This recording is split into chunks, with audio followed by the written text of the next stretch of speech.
Kabar gembira, PKH BPNT tahap 1 meledak cair.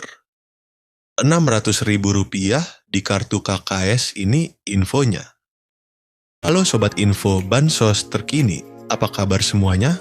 Semoga selalu sehat dan dimudahkan segala urusannya.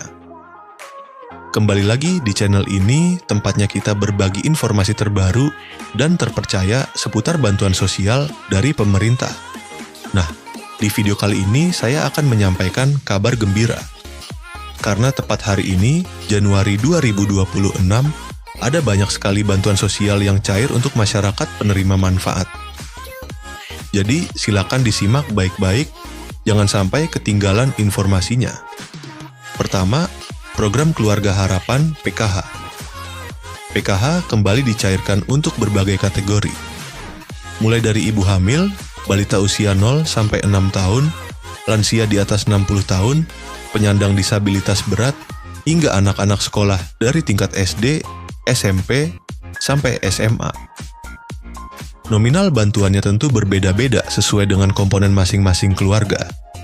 Pastikan dicek melalui buku tabungan atau ATM di Bank Himbara, yaitu BRI, BNI, Mandiri, maupun BTN. Kedua, bantuan pangan non-tunai, BPNT, atau kartu sembako. Untuk penerima BPNT, saldo sudah mulai masuk dan bisa dibelanjakan melalui e-warung atau agen yang sudah ditunjuk. Bantuan ini biasanya berupa saldo senilai Rp200.000 setiap bulan untuk memenuhi kebutuhan pangan pokok seperti beras, telur, dan bahan pokok lainnya. Ketiga, bantuan langsung, tunai dana desa. Beberapa desa sudah menyalurkan BLT-DD tahap bulan Januari. Jadi bagi keluarga penerima manfaat di tingkat desa, segera konfirmasi ke kantor desa atau cek informasi dari perangkat desa setempat. BLT ini diberikan untuk membantu meringankan kebutuhan hidup sehari-hari, terutama bagi keluarga yang masuk kategori miskin dan rentan. Keempat, bansos pangan beras 10 kg. Selain bantuan tunai, ada juga bansos beras 10 kg dan minyak 2 liter yang disalurkan melalui Bulog. Beberapa wilayah sudah menerima distribusi langsung, baik diambil melalui kantor desa, kantor kelurahan, atau diantar ke rumah masing-masing penerima. Nah, sobat semua, itu tadi beberapa bantuan sosial yang cair di bulan Januari 2026 ini. Jangan lupa untuk selalu mengecek status bantuan melalui aplikasi Cek Bansos Kemensos atau langsung menanyakan ke pihak desa dan kelurahan agar tidak ketinggalan informasi. 7 bansos yang berlanjut di 2026, pemerintah memastikan bahwa bantuan yang bersifat fundamental dan struktural akan tetap berjalan. Ini adalah jaring pengaman utama bagi masyarakat rentan. Program bantuan yang akan cair di 2026 diantaranya itu yang pertama, Program Keluarga Harapan PKH. Sebagai primadona bansos, PKH tetap kokoh berdiri. Bantuan ini menyasar komponen vital keluarga, ibu hamil, balita, anak sekolah SD sampai SMA, lansia, dan penyandang disabilitas berat. Mekanisme penyalurannya diprediksi tidak berubah, yakni cair bertahap 4 kali setahun. Yang kedua yaitu BPNT atau sembako, atau yang bisa disebut bantuan pangan non-tunai. Kebutuhan pangan tetap menjadi prioritas nomor 1. Meski ada wacana transformasi ke direct cash, transfer uang digital, untuk efisiensi program ini dipastikan aman, yaitu dalam artian program BPNT masih terus berlanjut di 2026. Yang ketiga yaitu bantuan PIP, Program Indonesia Pintar.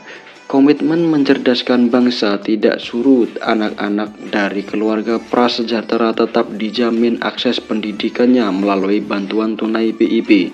Jadi PIP di 2026 akan tetap berlanjut. Yang keempat yaitu PBIJKN atau Kartu Indonesia Sehat gratis dari pemerintah.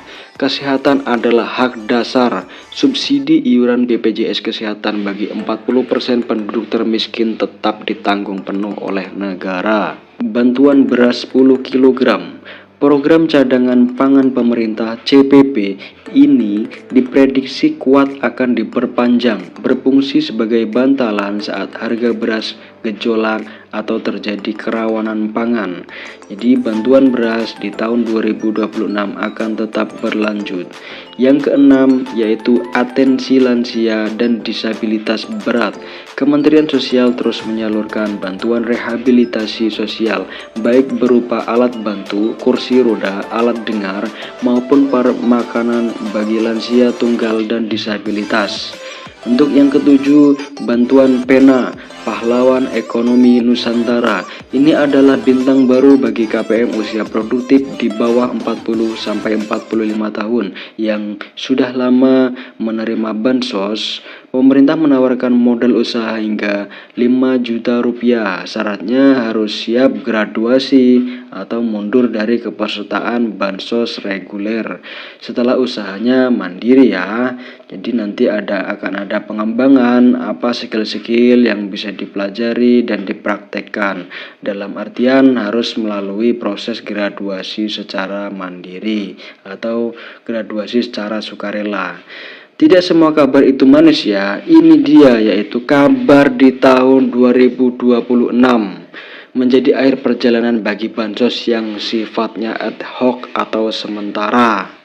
Nah, selanjutnya bansos yang kemungkinan di tahun 2026 tidak akan cair lagi yaitu BLT Kesejahteraan Rakyat atau BLT Kesra.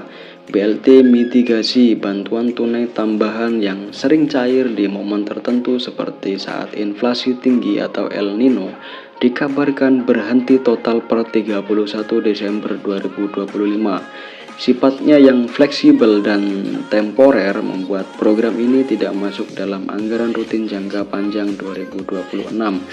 Bantuan subsidi BSU, program yang sempat hits saat pandemi ini juga diprediksi tidak akan muncul kembali seiring dengan pulihnya kondisi ekonomi pasca krisis.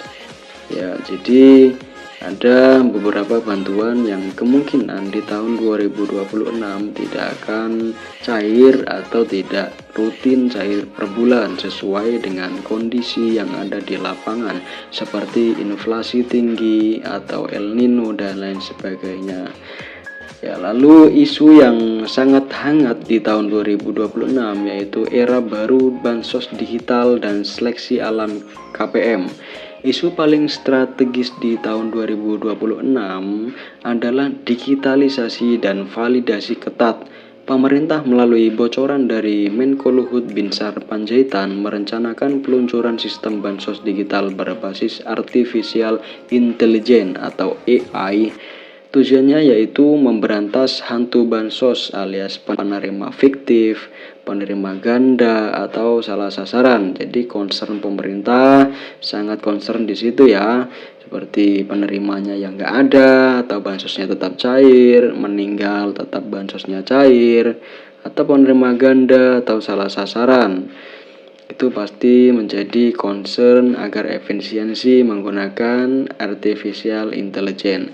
Apa konsekuensinya bagi KPM jadi KPM yang terdeteksi sudah mampu secara ekonomi, memiliki aset, gaji UMR atau di atas UMR dan lain sebagainya, yang intinya mampu akan langsung dinonaktifkan dari DTKS, data terpadu kesejahteraan sosial. Fokus pemerintah bergeser dari sekedar menyalurkan bantuan menjadi mencetak keluarga yang mandiri secara ekonomi.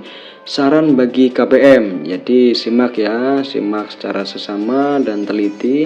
Saran bagi KPM, jangan terlena, pastikan data kependudukan Anda, KK, KTP Anda valid ya dan terbaru.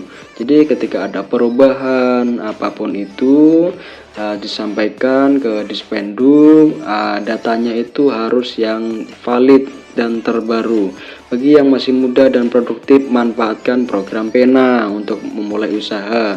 Jadi bantuan itu bukan gaji ya sahabat sobat bansos semuanya. Jadi jangan terlalu mengandalkan bantuan sosial dari pemerintah. Gunakanlah bantuan sosial itu untuk produktivitas Anda, membantu ekonomi Anda, membantu usaha Anda agar Anda berkembang dan usaha Anda juga berkembang, dan nantinya ekonomi Anda juga berkembang dan stabil. Karena di masa depan bansos tunai murni akan semakin diperketat seleksinya. Jadi tidak semua orang serta-merta gampang untuk menerima bansos ini. Ya, mungkin itu saja pembahasan dari saya. Jika pembahasan saya kurang jelas atau sobat semua ada pertanyaan yang seputar bansos, saya selalu terbuka. Ya mungkin itu saja dari saya. Kurang lebihnya mohon maaf apabila ada kata-kata yang kurang berkenan. Dari saya, wassalamualaikum warahmatullahi wabarakatuh. Salam sejahtera, salam tepat sasaran.